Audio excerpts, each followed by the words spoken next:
One day, Edward was in the shed where he lived with the other engines. They were all bigger than Edward and boasted about it.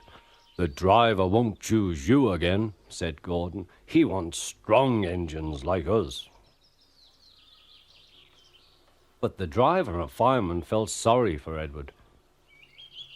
"Would you like to come out today?" "Oh, yes, please," said Edward.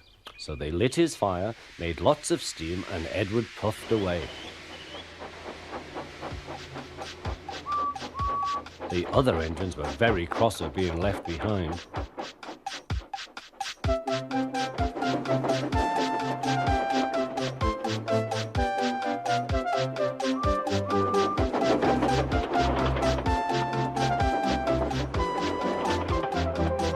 Edward worked hard all day. The coaches thought he was very kind, and the driver was very pleased.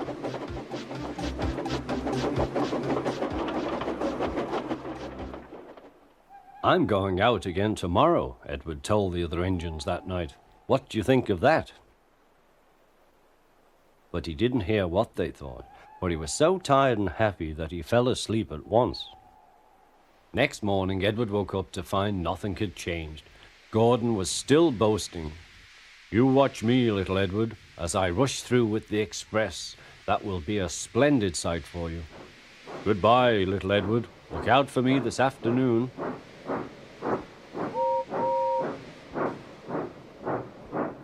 Edward went off to do some shunting. Edward liked shunting. It was fun playing with trucks. He would come up quietly and give them a push. Then he would stop and the silly trucks would go bump into each other. "Oh!" they cried. "Whatever is happening?"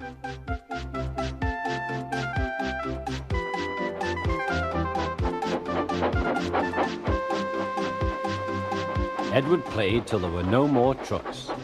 Then he stopped to rest. Presently he heard a whistle. Gordon was very cross. Instead of nice shining coaches, he was pulling a lot of very dirty trucks. "A goods train, a goods train, a goods train," he grumbled.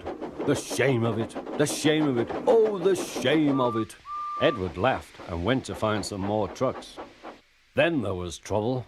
"Gordon can't get up the hill," the porter called to Edward's driver. "Will you take Edward and push him, please?" They found Gordon halfway up and very cross. His driver and fireman were talking to him severely. "You're not trying." "I can't do it," said Gordon. "The noisy trucks hold an engine back so." Edward's driver came up. "We've come to push." "No use at all," said Gordon. "You wait and see," replied Edward's driver. They brought the train back to the bottom of the hill.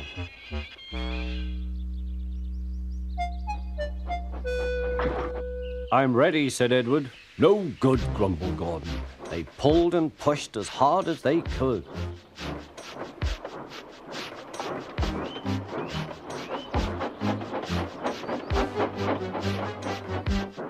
"I can't do it, I can't do it, I can't do it," puffed Gordon. "I will do it, I will do it, I will do it," puffed Edward. Edward pushed and puffed and puffed and pushed as hard as ever he could. And almost before he realized it, Gordon found himself at the top of the hill. "I've done it, I've done it, I've done it," he said proudly. He forgot all about Edward and didn't wait to say thank you. Edward was left out of breath and far behind.